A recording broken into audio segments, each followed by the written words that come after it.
안녕하세요. 만나 뵙게 돼서 반갑습니다. AWS의 정영준입니다. 오늘 저는 쿠베르네티스랑 파게이트에 대해서 여러분들께 소개해드리려고 하는데요. 시간이니만큼 조금 졸리실 수 있지 않을까 생각이 듭니다. 그렇지만은 좀 관심 있는 주제로 컨테이너 서비스 중에서도 특별히 이제 기대받았던 쿠베르네티스와 파게이트가 어떻게 여러분들에게 서비스로 제공되는지에 대해서 소개해드릴 수 있게 돼서 되게 기쁘게 생각합니다.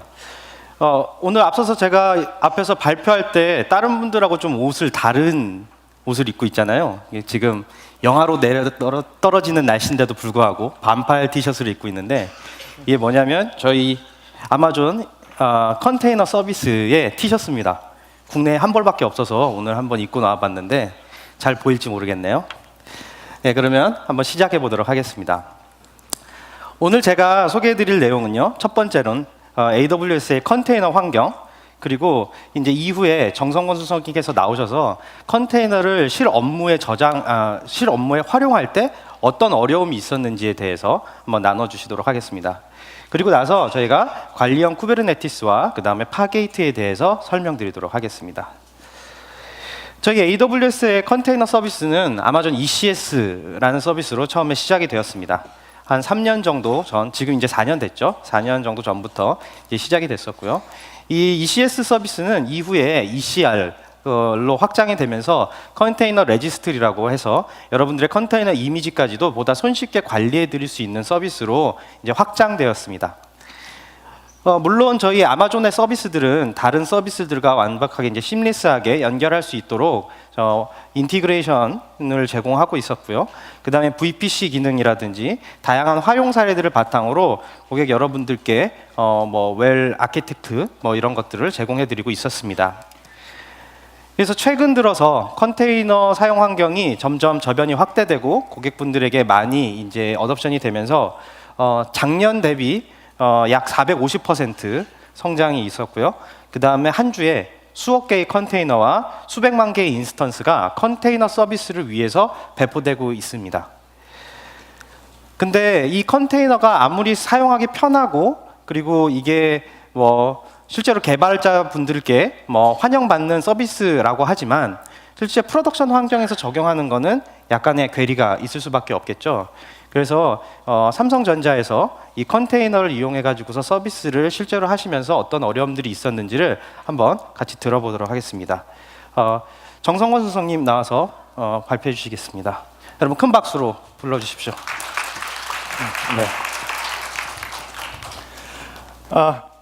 네, 안녕하세요. 저는 스마트 클라우드 아키텍트 정성권입니다. 그동안 저희는 마이크로소프트 서비스 아키텍처를 적용해서 IoT 클라우드를 구축해 왔는데요. 그 이름이 스마트 클라우드입니다. 지금부터 스마트 클라우드의 소개와 함께 저희가 겪은 마이크로 서비스 여정에서 많은 주제들 중에서 컨테이너의 도입과 고민 그리고 계획에 대해서 간략히 설명드리도록 하겠습니다. 네, 스마트 클라우드는요. IoT 기기를 통해서 스마트 홈으로 전환시키는 IoT 클라우드 서비스입니다. 현재 100여 개의 센서와 많은 가정기기를 원격에서 제어하는 것은 물론 룰과 모드와 같이 오토매틱 컨트롤 기능을 제공해서 사용자의 다양한 유즈 케이스를 만족시킵니다. 예를 들면 집에 오면 TV가 켜진다든지 냉장고에 안에 물건을 본다든지 카메라 장착된 링도벨이 울리면 TV 화면에서 방문객을 본다든지 이러한 기능을 설정할 수 있습니다.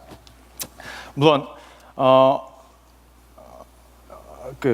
가족 친구들과 기기를 공유하며 함께 제어가 가능하고요. 빅스비와 같은 보이스 어시스턴트 또 보이스 인텔리전트 기능을 연동해서 기기를 제어 가능합니다. 현재 100여 개 이상의 마이크로 서비스가 구축되었고요. 수천의 인스턴스가 US, EU, 아시아, 차이나 리전에 배포되어 있습니다. 홈 어플라이언스 같은 커넥티드 디바이스를 위해서 OCF 표준을 적용했고요. 스마트 허브 테크놀로지를 적용해서 직비 G웨이브 기기를 제어할 수 있습니다. 현재 140개 이상의 센서와 냉장고, 에어컨, TV, 로봇 청소기와 같은 가전기기가 지원됩니다. 이러한 호환기기는 점점 더 늘어날 거고요. 이를 위해 저희는 디바이스 제조사와 개발자를 위한 디벨로퍼 워크스페이스를 제공합니다. 제조사에게는 스마트 클라우드와 호환되는 기기 등록 환경을 제공하고요. 개발자에게는 클라우드에서 실행이 가능한 IoT 애플리케이션인 스마트 앱을 클라우드상에서 개발할 수 있는 환경을 제공합니다. 최근에 런칭한 스마트띵 디벨롭 포털을 방문하셔서 여러분의 스마트 앱을 한번 시도해 보시기 바랍니다. 지금까지 소개한 내용을 정리하는 차원에서 한 장의 그림으로 표현해 봤는데요. 스마트띵 클라우드가 있고요.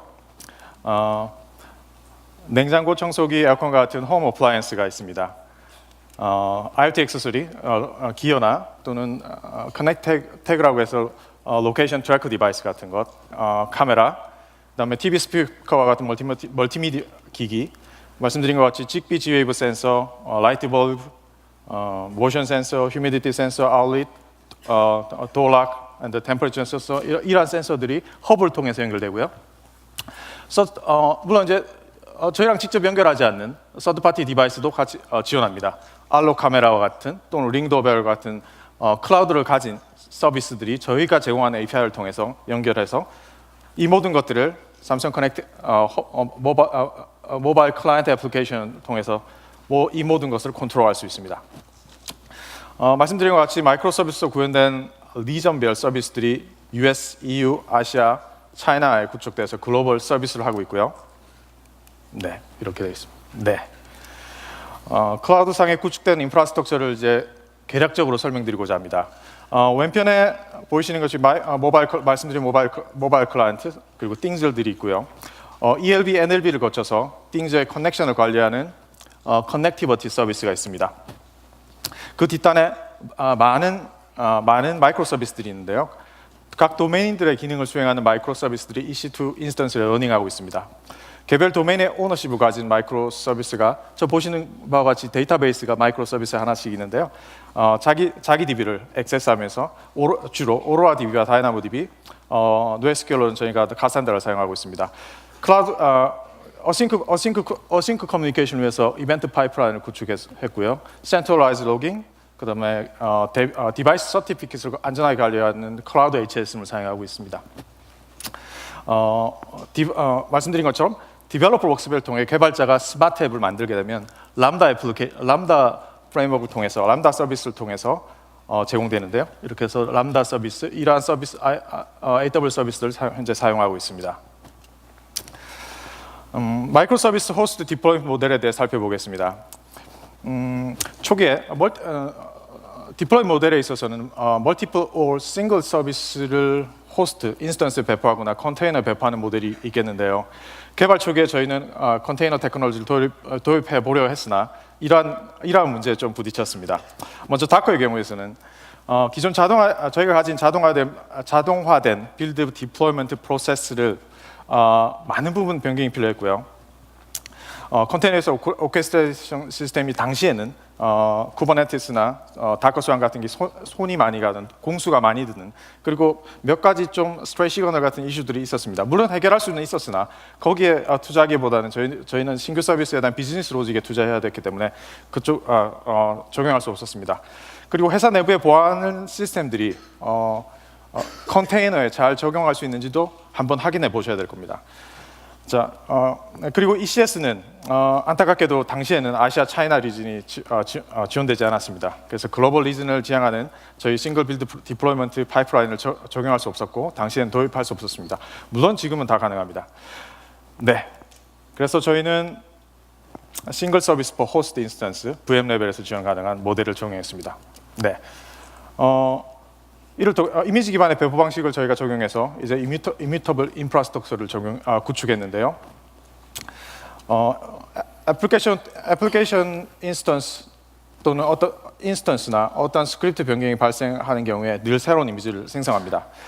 먼저 AWS 베이스 이미지를 가져와서 안시브를 통해서 애플리케이션 애셋, 애플리케이션 자르 파일, 웹 애플리케이션 프레임워크, 원타임 라이브러리, 자바, OS 상위단의 라이브러리 또는 에이전트들 다 설치합니다. 다 자동화된 스크립트를 통해서 설치하고요. 이렇게 설치돼서 저희가 커스텀 이미지를 만들게 되면 이 이미지는 모든 환경에서 동일하게 사용됩니다.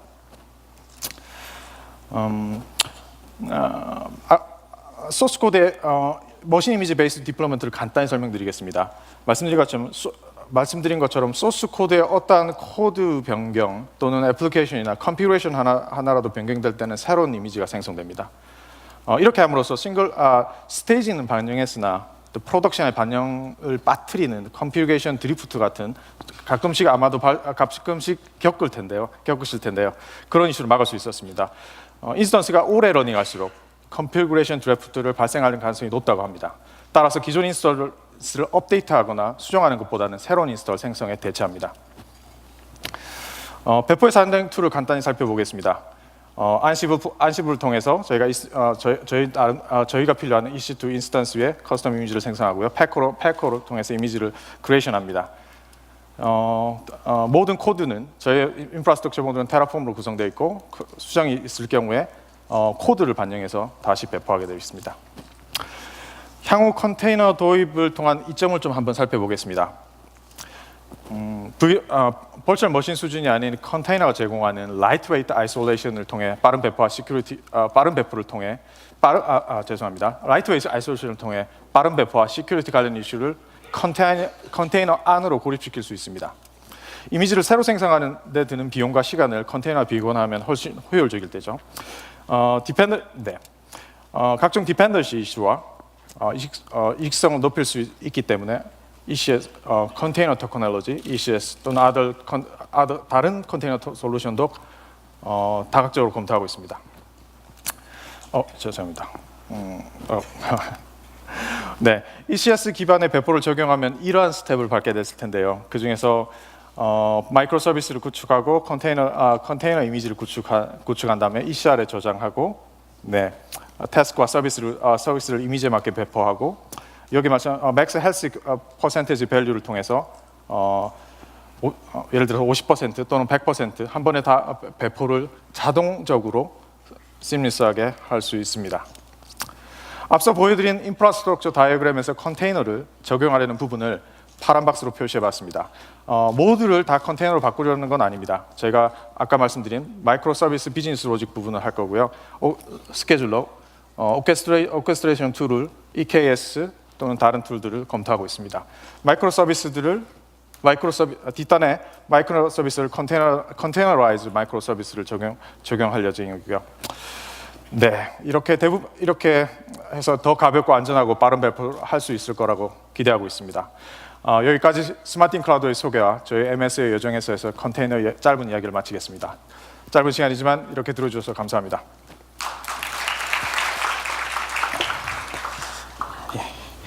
예, 감사합니다, 수석님. 앞서서 이제 정성원 수석님께서 마이크로 서비스 아키텍처에서 컨테이너, 엔터프라이즈 레벨의 컨테이너를 이용하는 여러 가지 시행착오들에 대해서 이야기를 나눠주셨는데요. 결국에는 인스턴스를 싱글 인스턴스 배포를 할 수밖에 없었다라고 얘기하셨습니다. 보통 이렇게 컨테이너를 실 업무 환경에 적용하려고 하시다가 오케스트레이션 툴을 이용하는 것에 대한 어려움을 느끼시고 그냥 싱글 인스턴스 배포를 하시는 사례들이 꽤 있었는데요. 엔터프라이즈 고객들이 컨테이너를 적용하기에 어려워하는 부분들은 뭐 크게 한 두 가지로 나눠보자면, 첫 번째는 이제 대고객 서비스를 하기 때문에 절대로 다운타임이 발생하면 안 되는 이런 상황에서 컨테이너 매니지먼트 시스템들의 안정적인 운영이 생각보다 어렵다라는 겁니다. 인스턴스를 그냥 운영하는 것에 비해서 가시성도 떨어지지만 실제로 컨테이너 환경에 대해서 문제가 발생하거나 내가 예상한 대로 동작하지 않았을 때 어떻게 우리가 이걸 매니지할 수 있을 것인가에 대한 어려움이겠죠. 그리고 두 번째는 다양한 리전 내지는 동일한 환경 구성을 위해서 여러분들이 되게 많은 에포트가 들어간다라는 겁니다.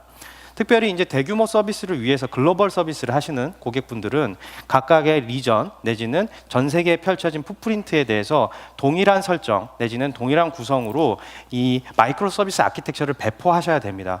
마이크로 서비스 아키텍처를 배포한다는 얘기는 하나의 서비스를 위해서 되게 여러 개의 마이크로 서비스를 동시에 배포해야 된다는 얘기인데요. 이걸 멀티 리전 단위로 동일한 풋프린트로 구성한다라는 게 생각보다 쉽지 않다라는 거죠. 그리고 개발과 운영 효율을 위해서 결국에는 이것들에 대한 또 버전 관리 같은 것들도 돼야 되는데요. 이게 기존에 있던 인프라 운영 매니지먼트 툴 말고 컨테이너를 운영하기 위해 특화되어 있는 매니지먼트 툴들을 이용하다 보니까 이것들이 실제로 사용하기가 어렵다라는 겁니다.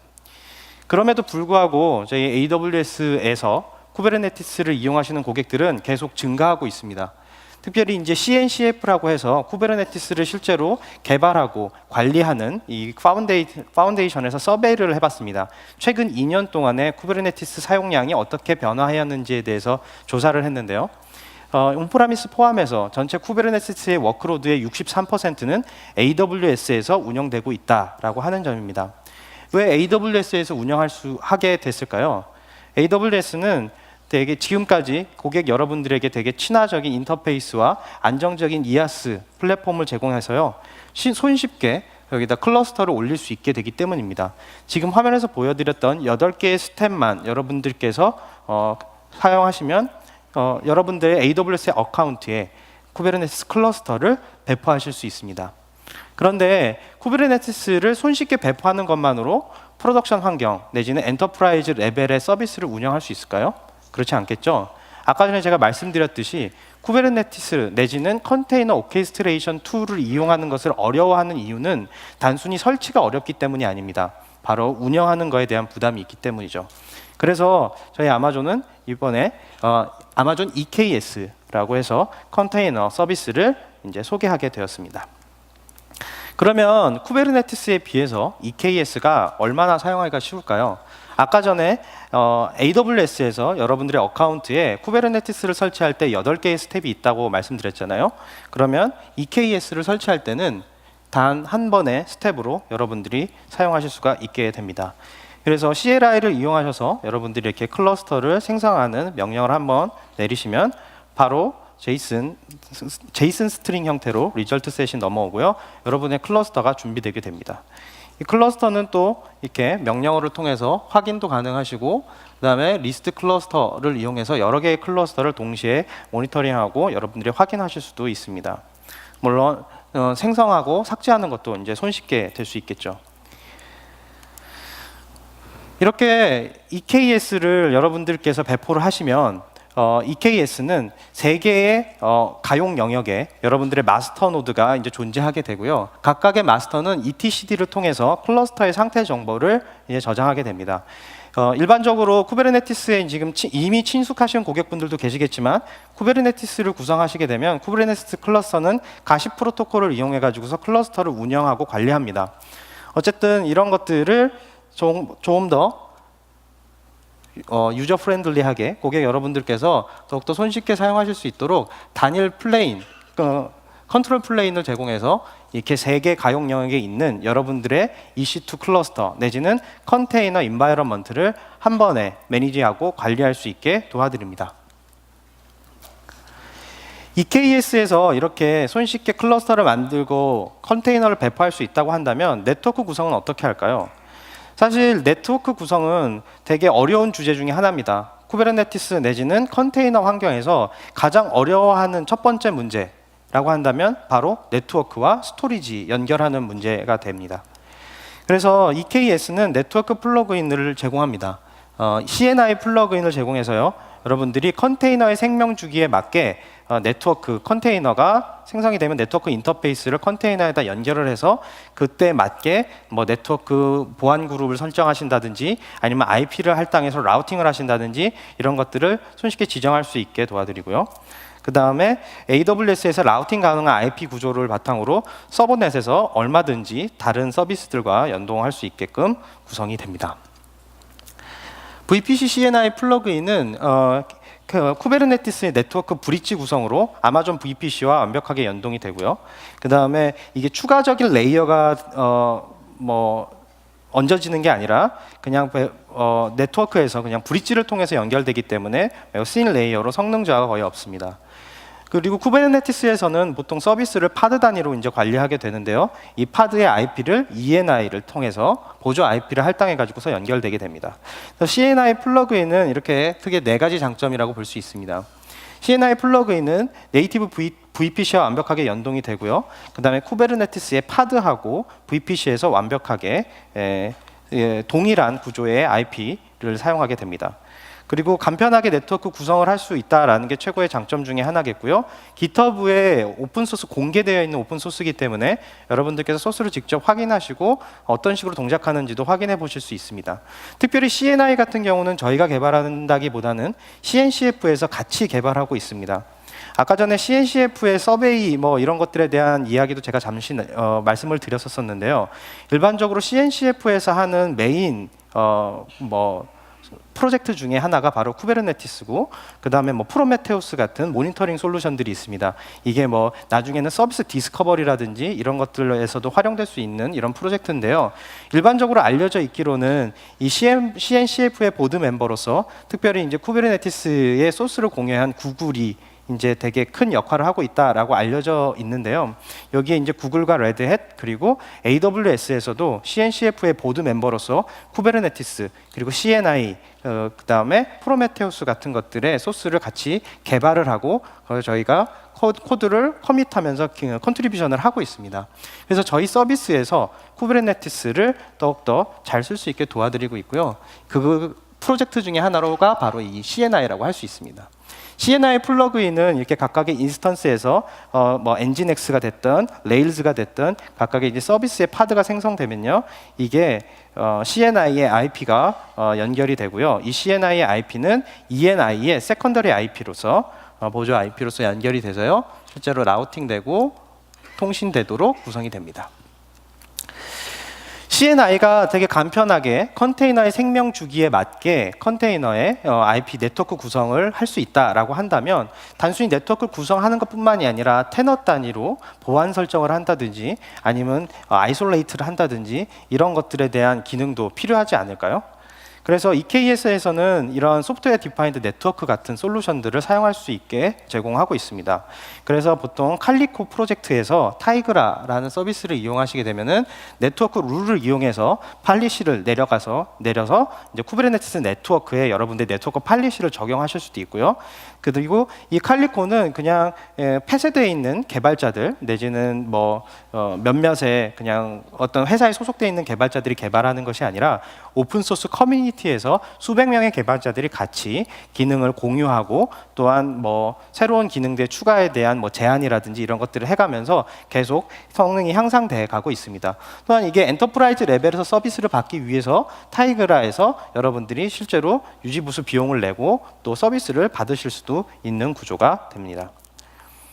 그래서 타이그라를 이용하시게 되면 여러분들이 개발 환경, 그 다음에 운영 환경, 스테이징 환경 이런 것들에 대한 네트워크를 완벽하게 분리하셔서 관리하실 수도 있고, 그 다음에 계정이나 그룹 단위로 테넛을 나누셔서 네트워크를 구성하실 수도 있는 옵션들을 제공합니다. 또한 방화벽이 단순히 포트 단위로만 나누는 것이 아니라 더 세부적인 옵션들을 바탕으로 마이크로 서비스 아키텍처의 서비스들이 여러분들 해커들의 공격에 더 노출되지 않도록 방어해드리는 역할도 하고 있고요. 그 다음에 히파나 PCI 같은 규정 준수, 보안 규정들을 준수하는 데도 도움이 됩니다. EKS에는 또 여러 버전들이 있잖아요. 특별히 오픈 소스 프로젝트들을 퍼블릭 환경에서 이제 실제로 여러분들이 서비스를 적용하다 보면 이제 발생하는 문제 중에 하나는 여러 버전의 이제 오픈 소스 프로젝트들을 어떻게 버전 관리를 하는지에 대한 어려움들이 있을 수 있을 것 같습니다. 특별히 아까 전에 처음 시작할 때도 컨테이너 오케스트레이션 환경을 실 업무에 적용하기 어려웠던 점이 뭐냐면 바로 멀티 리전 아니면 다양한 환경에 동일한 버전의 클러스터를 운영하는 것이 쉽지 않다 라는 얘기였었는데요.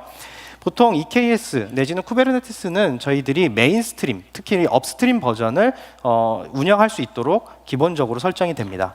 그렇지만 특정 버전의 클러스터를 여러분들께서 운영하고자 하신다면 클러스터를 생성하실 때 해당 버전을 선택해 가지고서 배포할 수 있는 옵션들도 같이 제공하고 있기 때문에 여러분들이 원하시는 버전을 운영하실 수 있다라고 말씀드릴 수 있을 것 같습니다.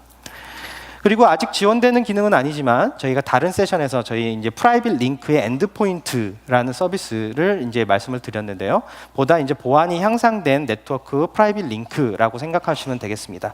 그래서 EKS를 위한 프라이빗 링크 엔드포인트 지원도 로드맵에 준비되어 있습니다. 그래서 여러분들의 클러스터가 EKS가 프라이빗 링크를 통해서 뭐 여러분들 다른 서비스에 보다 시큐어하게 안정적으로 연결할 수 있는 서비스들을 제공하고 있습니다.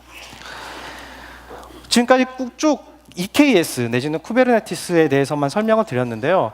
파게이트라는 서비스가 이번에 리인벤트에 처음 소개되면서 컨테이너 환경을 이용하시는 고객분들에게 되게 많이 환영을 받았었습니다. 파게이트는 뭘까요? 파게이트는 기존의 ECS 내지는 EKS의 EKS 같이 백단에 뭐 인프라를 별도로 운영하거나 특히 EC2 인스턴스를 여러분들이 별도로 설정하거나 뭐 오토 스케일링 그룹을 지정해서 관리하실 필요가 없는 서비스입니다. 그래서 컨테이너에 어떤 한 A라는 컨테이너 이미지가 있으면 그 컨테이너 이미지에 메모리를 얼마나 할당할지, CPU를 얼마나 할당할지, 네트워크 구성을 어떻게 할지만 마치 다커 파일에 여러분들이 다커에 대한 설정을 입력하듯이 입력만 해주시면 바로 컨테이너가 배포가 됩니다. 그래서 이게 어떤 EC2 이미지에다 올려야 될지, EC2 인스턴스에 올려야 될지, 이 워크로드가 어떤 식으로 동작하니까 그럼 AMI는 어떤 거를 선택하고 뭐 이런 것들에 대한 고민들이 기존에 꼭 하셨었어야 됐었는데 이 파게이트를 이용하시면 여러분들께서 그냥 컨테이너를 만드시고 배포하는 것에만 집중하시면 된다라는 겁니다.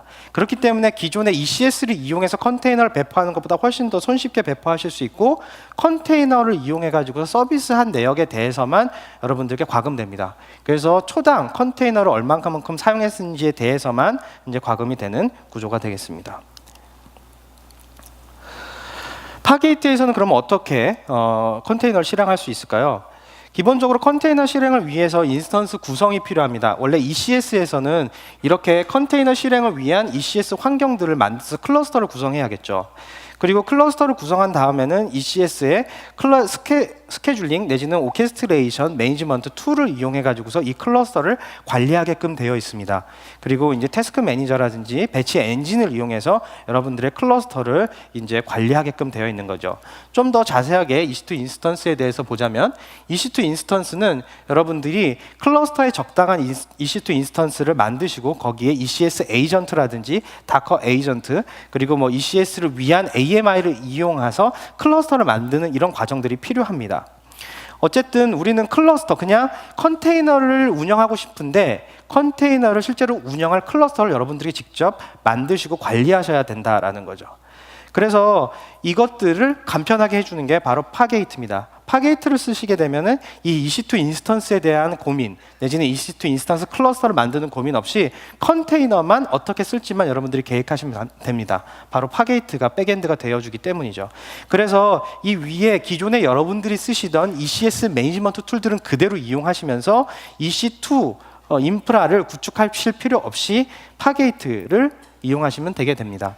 이게 무슨 얘기냐면 바로 여러분들의 ECS 클러스터를 만드실 때 EC2 백엔드의 클러스터를 만드실지 그냥 파게이트 백엔드의 클러스터를 만드실지만 선택하시면 된다라는 얘기입니다.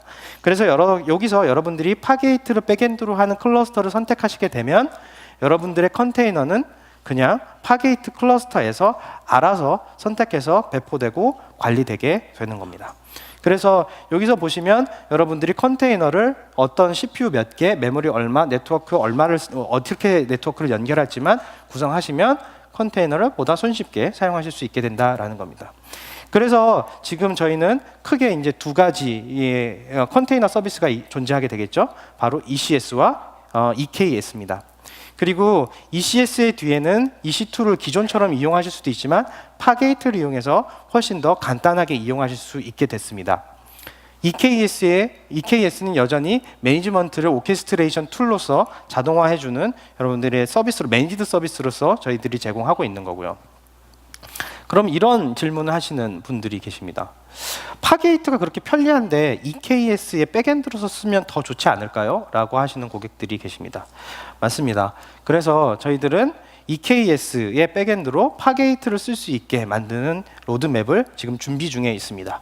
그래서 나중에 시간이 지나고 나면 여러분들이 쿠버네티스 클러스터를 어떻게 매니지하고 관리하고 또 그 쿠버네티스를 이용해 가지고서 컨테이너를 배포할 때 그 컨테이너를 어떤 클러스터에서 운영하고 관리할지를 더 이상 고민하실 필요 없이 완벽한 매니지드 서비스로서 컨테이너 오케스트레이션 툴을 이용하실 수 있게 될 겁니다. 자, 오늘 세션에서 제가 이제 빠르게 쿠베르네티스와 그 다음에 EKS 그리고 ECS의 백엔드인 파게이트 서비스에 대해서 설명을 드렸습니다. 첫 번째, 쿠베르네티스는 K옵스를 이용해서 간편하게 설치 가능합니다. 저희 EC2에 설치하는 자동 스크립트도 물론 제공되고요. 여러분의 노트북에서 브루를 이용해 가지고서 K옵스를 설치를 하시면 그냥 여러분들의 노트북에서도 쿠베르네티스 바로 테스트가 가능하십니다. 특별히 지금 맥북을 가지고 계신 분들은 바로 브루를 이용해서 설치하실 수도 있겠죠.